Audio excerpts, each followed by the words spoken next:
Before the internet, it was reasonably easy to just disappear. Get some fake ID, leave the country with some cash, and you were gone. One example might be the famous D.B. Cooper. On November 27, 1971, he hijacked Northwest Orient Airlines Flight 305 as it took a short hop from Portland, Oregon to Seattle. When the plane landed, he got his ransom of $200,000, and the plane took off for Mexico, with a refueling stop scheduled for Reno, Nevada. But about 30 minutes out of Seattle, Cooper took his money, strapped on a parachute, and leapt out of the rear of the aircraft. Not only has he never been found, but we still don't know who this guy was. We don't even know his real name. The best authorities can determine he's missing and presumed dead. There's the story of Jimmy Hoffa, the head of the powerful Teamsters Union. On July 30th, 1975, he met with a couple of mafia guys at the Red Fox restaurant in the suburbs of Detroit. He hasn't been seen since. Some say he was disposed of in an industrial waste incinerator, or maybe his final resting place is within the concrete poured for Giants Stadium in New Jersey. Anyway, missing and presumed dead. And then we have the spectacular case of Maddie McCann. Her parents left her sleeping in their hotel rental apartment in Portugal on the evening of May 3, 2007. When they returned, she was gone, abducted, missing, and, well, although her parents haven't given up hope, and although there have been sightings and supposed revelations, there's a good chance that she may be dead. These same kinds of mystery can be found in the world of music, these artists who disappear without a trace. And I'm not talking about musicians who retired and then became recluses. There are plenty of those. We haven't seen much of Steve Perry since he left Journey. He's very much alive, but isn't interested in being famous anymore. Syd Barrett tripped out on too much LSD, got fired from Pink Floyd, and was rarely seen by anyone until he died of cancer in 2006. John Deacon of Queen gave up his music career after Freddie Mercury died, and we haven't seen anything of him. Then there are the musicians who disappeared involuntarily. One day they were here, and the next day they were just gone. And this has happened a lot more than you may realize. This is episode 43 of Uncharted: Crime and Mayhem in the Music Industry. And the topic of this program is, yes, missing and presumed dead.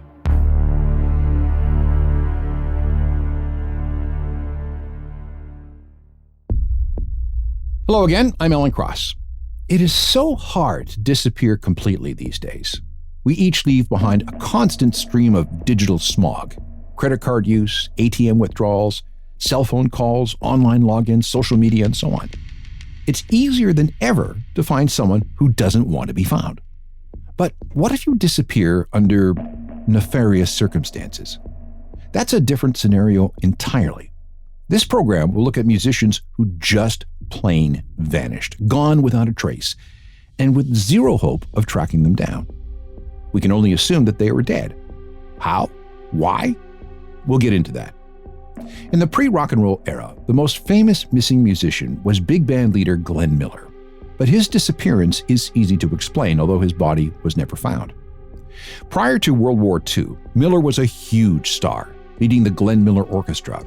He was an arranger, a composer, played the trombone, and made and sold lots and lots of records. In fact, the Glenn Miller Orchestra was the best-selling outfit in America between 1939 and 1942.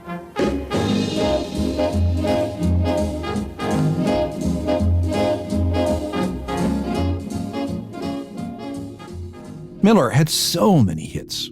Along with In the Mood, there was Chattanooga Choo Choo, Pennsylvania 65000, Tuxedo Junction. He had 16 number one hits and 60 top 10 hits, more than both Elvis and the Beatles. In 1942, with his country at war, Glenn Miller volunteered for the Army and ended up in the U.S. Army Air Forces, giving up a fat salary of $20,000 a week. That's the equivalent of about $350,000 today. He was old for enlisting, he was 38, and he needed glasses. The Navy turned him down, and it took some serious schmoozing in Washington, D.C. for the Army Air Forces to take him on. But he was determined to join up to fight the Nazis, and on October 7, 1942, Miller reported for duty. At first, it was all about music.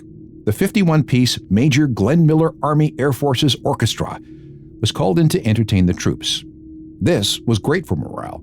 He also continued recording and doing radio broadcasts. This was his job in the Air Force. No one expected Miller to actually be called upon to fight. In November 1944, he received orders to ship out to France, where he'd continue boosting morale by playing for the troops who had just liberated the country. He was also scheduled to perform for the wounded in hospitals. Miller was scheduled to fly out early in the morning of December 13, 1944, but that flight was canceled because of bad weather. Another flight was set for the next day, but it too was canceled. This frustrated Miller because he didn't want to miss any of the engagements that he had lined up, so he started making some phone calls. Miller learned that his friend, Lieutenant Colonel Norman Bassel, was planning to fly into France on the 15th of December. Did he have an extra seat? Yes, he did. This was highly irregular because under the terms of his enlistment, Miller was prohibited from taking non-Army flights. But he went anyway, leaving the entire chain of command in the dark regarding his whereabouts.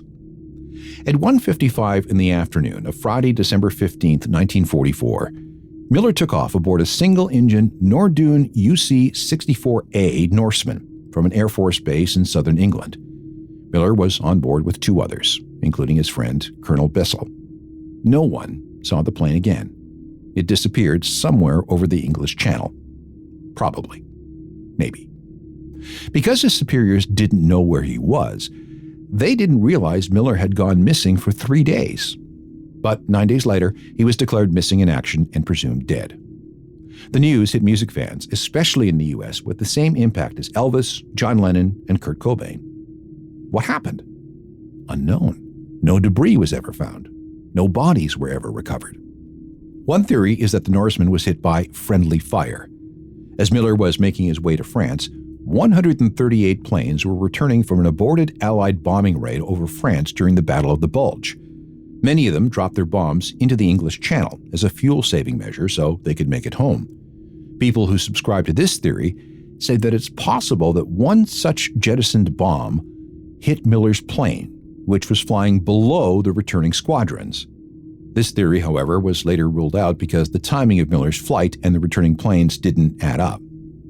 There were a bunch of conspiracy theories, including one that maintained Miller did make it to Paris, but died in a German attack. Another says he died in a French brothel. But the truth is probably a lot more simple. The plane crashed after the fuel intakes for the engine froze. There may have been engine icing on the carburetors, and ice on the fuel tanks and fuel lines. The weather was bad and visibility was poor at the time, so the plane would have been flying at low altitudes. When the fuel lines froze up, the one and only engine suddenly stopped. The pilot would have had about 8 seconds to react, and because the plane was made of lightweight materials, it probably disintegrated completely when it hit the water. To this day, nothing from Glenn Miller's doomed plane has ever been found. Next is the strange story of Connie Converse. She was from New Hampshire and moved to New York City. While working for a printing house in the early 1950s, she started writing songs, playing them for friends while accompanying herself on an acoustic guitar. This made her one of the first of the modern singer-songwriter types. She started smoking and drinking a lot, something that did not square with her strict Baptist family. In 1954, she had a brief TV appearance, which seems to have been her only public performance. This led to an album in 1956 with help from her brother, but nothing much happened. Connie became disillusioned with New York and the music business, so in 1961 she moved to Ann Arbor, Michigan, to be close to her brother, who was a political science professor. She found work as a secretary and as a writer for an academic journal. By 1973, burned out and depressed about her lot in life, she went to England for 6 months on a trip financed by concerned friends. That didn't help, nor did a trip to Alaska with her mother. It was also around this time that she was told that she needed a hysterectomy, which contributed to her depression. In August 1974, Connie turned 50. She started writing a series of handwritten letters to her family and friends. They seemed to indicate that she was going to move back to New York. She also left behind a neatly typed letter in a filing cabinet entitled, "To anyone who ever asks if I'm long unheard from." And I quote, "In the months after I got from my desperate flight to England, I began to realize that my new personal incapabilities were stubbornly hanging in. I did fight, but they hung in. So let me go. and please accept my thanks for those happy times. I am in everyone's debt." In another letter, she sent her brother a check for a health insurance policy that came with instructions to stop paying for the policy by a certain date. Connie then packed up her belongings in her Volkswagen Beetle and was never heard from again. Maybe she went to Kansas, or maybe it was Oklahoma. Whatever the case, she disappeared completely. Her family looked for her, but gave up after 10 years. Wherever she was, Connie is certainly now long dead. Connie Converse would have been forgotten if her music hadn't been resurrected in the early 2000s. Her one and only album was discovered along with a series of reel-to-reel recordings. People realized that Connie had been a pioneer in the singer-songwriter world.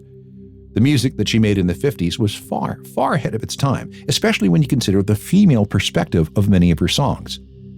The re-release of her music, along with her mysterious disappearance, captured the imagination of music fans. There's a play about her, a biography, a dance performance, documentaries, a cabaret show, multiple covers of her songs, and a tribute album.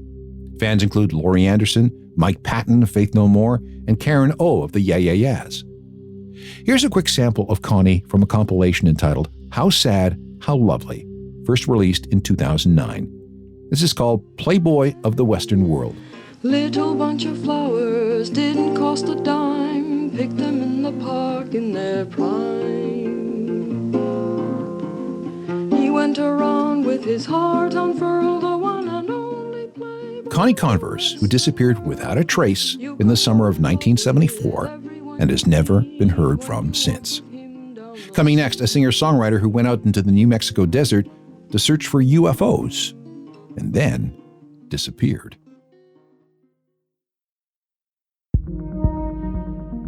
This episode of Uncharted is called Missing and Presumed Dead. These are musicians who just vanished. No one has ever been able to find them. All they left behind were their stories and their music. Jim Sullivan was from Nebraska. He was a handsome sort, 6'2" with a big handlebar mustache. After his attempt to run a bar failed, he moved to Los Angeles in 1968. His wife got a job as a secretary at Capitol Records, while Jim played around town in the evening. It was a struggle, but in 1969, he released a record crowdfunded by some of his friends, which may have included actor Dennis Hopper. They were buddies, and Hopper actually found a tiny part for Sullivan in the movie Easy Rider. His debut album was called UFO, and you can probably guess from the title what the themes were. Participating were several members of the Wrecking Crew, a famous LA studio outfit. The country folk meets psych meets aliens approach sounded interesting, but it didn't trouble the charts at all. A second album, a self-titled thing, was released in 1972, but again, few people seemed to care. Jim and his wife split up, but not necessarily permanently. The plan had Jim moving to Nashville, and once he established himself there, he would send for the wife and kids. On March 4th, 1975, Jim left LA for Nashville in his gray Volkswagen Beetle. I don't know what it is about Beetles and disappearing musicians. Anyway, he was bound for Nashville, following the old Route 66. On March 5th, he was pulled over on suspicion of drunk driving, but after a sobriety test, he was allowed to go. He'd been on the road for 15 straight hours, so he was probably just tired. He checked into the La Mesa Hotel in Santa Fe, New Mexico, called his wife to say that he was okay, and then went to a liquor store where he stocked up on some vodka, and then he left town. Jim was spotted the next day on a remote ranch 40 kilometers outside of town. He may have asked someone at a gas station for directions back to California. The owner of that ranch found him on the side of the road and asked him if he wanted a ride, but Jim declined. On March 8th, Jim's car was found, abandoned. His clothes, all his important papers, his favorite 12-string Guild guitar, a box of unsold records, his keys, and his wallet filled with money were found inside. Cops were brought in and a search began, but he was never found, not even a body. So what happened to him? Some postulate that he had some kind of run-in with the cops. Others believe he had some kind of mafia connection that went wrong. Maybe it was suicide. But the most wild theory points to the fact that this area of New Mexico is known for alien abductions. Maybe Jim was just beamed aboard some spacecraft. When he disappeared, Jim was an obscure artist. But as sometimes happens, this obscurity made him a target for collectors. He was likened to other doomed singer-songwriters like Nick Drake and Graham Parsons. His records were reissued and his story was unearthed. Investigations into how and why he vanished began, but no new information was ever discovered. Meanwhile, Jim has modern-day fans. That includes guitarist Damian Gerardo, the members of Ockerville River, Eleanor Friedberger of Fiery Furnaces, and more. Oh, and the late Art Bell, host of the late-night radio show Coast to Coast, was a fan of Jim because of the alien abduction connection. And this made Jim's story only more viral.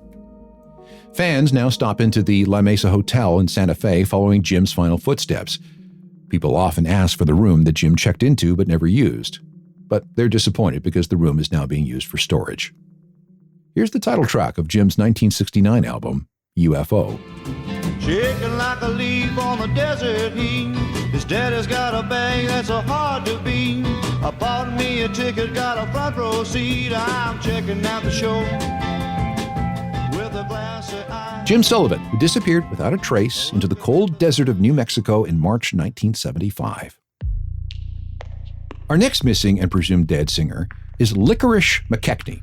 She was a Scottish musician, part of the incredible string band between 1968 and 1972, working as both a singer and percussionist.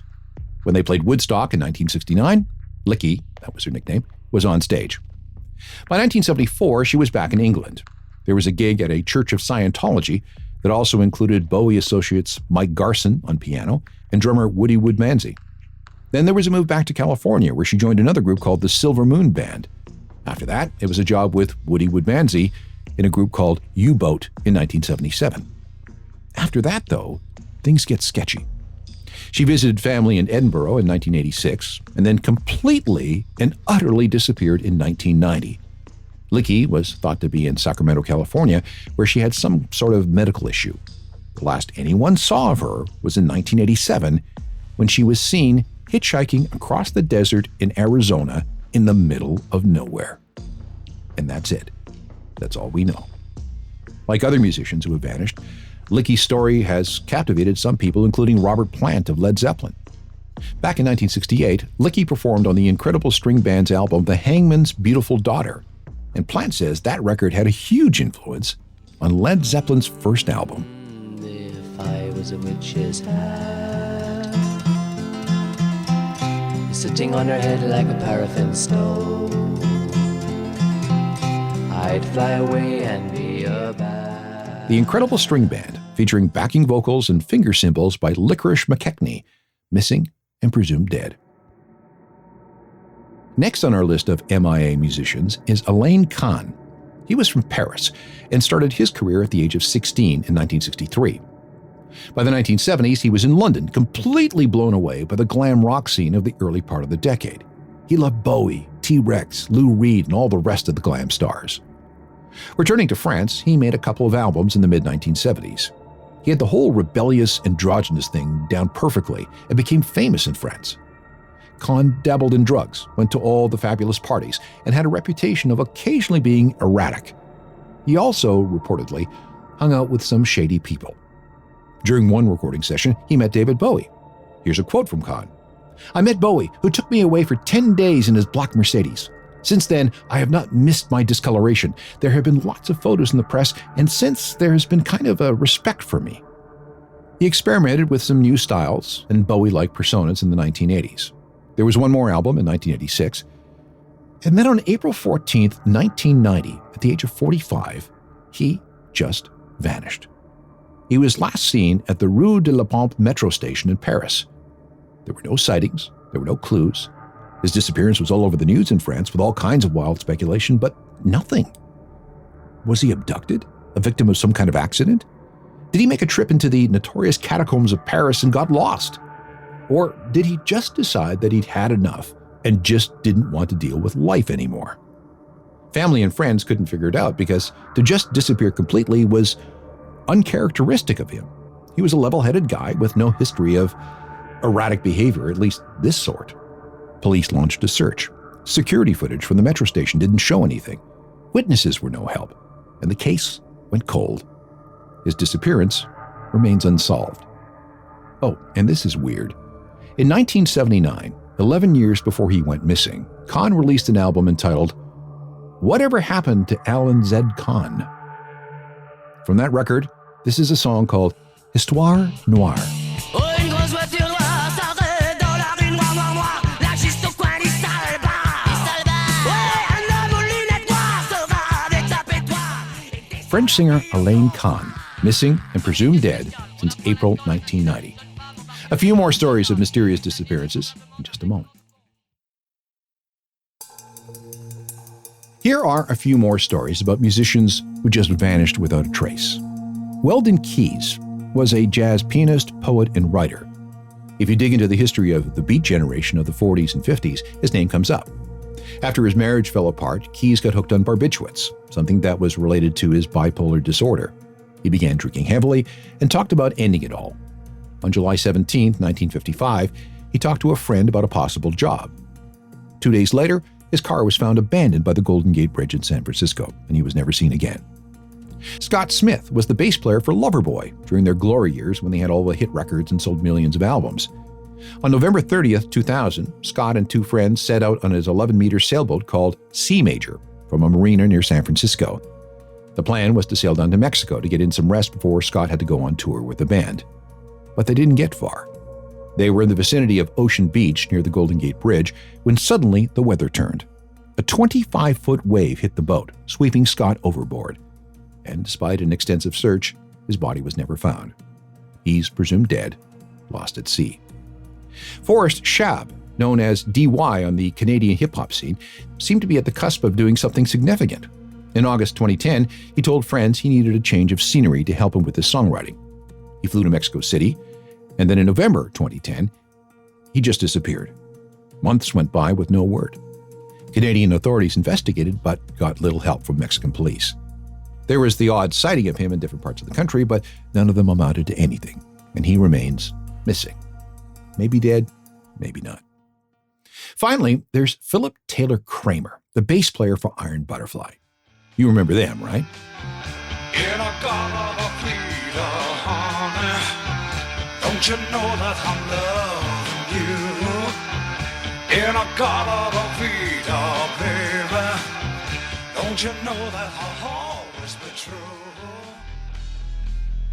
Kramer played on 2 Iron Butterfly albums, but he was also a computer scientist and an inventor. He had a degree in aerospace engineering. His specialty was missile guidance systems for the U.S. Department of Defense. This was high-security clearance stuff. He later got involved in designing facial recognition software, which was another military project. While playing in some post-Iron Butterfly bands, Phil went through some kind of crisis. He insisted that he no longer wanted to be called Phil or Philip. Instead, he wanted to be known by his middle name, Taylor. He founded a company called Total Multimedia with Randy Jackson, brother of Michael. The company developed data compression techniques for this new information storage format called the CD-ROM. But like many tech companies, things didn't work out, and in 1994, Total Multimedia went bankrupt. That hurt, but Kramer kept working. He had this idea about faster-than-light communications, very Star Trek stuff. He was following up on work his father had begun, and his father had been determined to prove that Einstein was wrong in saying that there was nothing that could go faster than the speed of light. Phil, or Taylor, also had an idea that vibrations could be used to communicate with non-human intelligences. On February 12, 1995, he drove to Los Angeles International Airport to pick up some business associates. Or he was supposed to, because he never made it. He made a flurry of phone calls over a 20-minute period, including to his wife and the police. On one call to 911, he said, "I'm going to kill myself, and I want everyone to know that O.J. Simpson is innocent. They did it." This probably had something to do with the videotape he'd been asked to analyze for the O.J. trial. And then, in a call to his wife, he said, "I'll see you in the next life." Kramer disappeared somewhere between his home and the airport. There were many searches, and they all came up empty. Because of his work, there were many conspiracy theories. And once again, Art Bell and Coast to Coast were all over his disappearance. Oprah did a segment on him. His story was told on America's Most Wanted. The FBI was involved, but no luck. Kramer was missing and presumed dead. This case, unlike all the others here, does have an ending. On May 29, 1999, Photographers who were traipsing through Decker Canyon near Malibu stumbled upon something. This is an area where people dumped old cars and they were looking for wrecks to photograph. That's when they stumbled upon Kramer's white Ford Aerostar van. The skeletal remains inside were identified definitely as Kramer. His net worth at the time may have been in the millions, but only 40 cents was found in the pockets of the clothing on the skeleton. What happened? How did he end up at the bottom of a canyon? The state of the van pointed that something weird happened. Was his van run off the road by someone? Did some rival companies worried about his high-tech work take him out? His faster-than-light digital file transfer theories would have revolutionized so much about the tech world. But was that work real? And were powerful people threatened by it? Or was Phil, Taylor, just paranoid? His father never believed it was a suicide. Here's a quote. He had told me a long time before there were people bothering him. They wanted what he was doing, and some of them threatened him. He once told me that if I ever say I'm going to kill myself, don't you believe it one bit. I'll be needing help. There is one musician disappearance that I didn't mention in this episode, and that's the strange case of Richie Edwards of the Manic Street Preachers, and for good reason. That story is so weird that it required an entire episode unto itself. He is missing and presumed dead, but how we got to that conclusion is wild. So if you're looking for a deep dive into what may have happened to Richie sometime after February 1st, 1995, when he left a London hotel room, check out episode 9 of Uncharted, which first ran on February 20th, 2024. It's available wherever you get your podcasts. If you have any questions or comments about anything that you hear on this podcast, just shoot me an email. My address is alan@alancross.ca. We could also meet up on all the social media sites, along with my website, ajournalofmusicalthings.com, and that's updated with music news and recommendations every day. And there's the free daily newsletter that you should get. Finally, please check out my other podcast, The Ongoing History of New Music, which deals with rock music at large. There are hundreds and hundreds of episodes that you can enjoy for free. See you next time for more stories of crime and mayhem in the music industry. Episodes arrive every 2 weeks. Technical productions by Rob Johnston. I'm Alan Cross.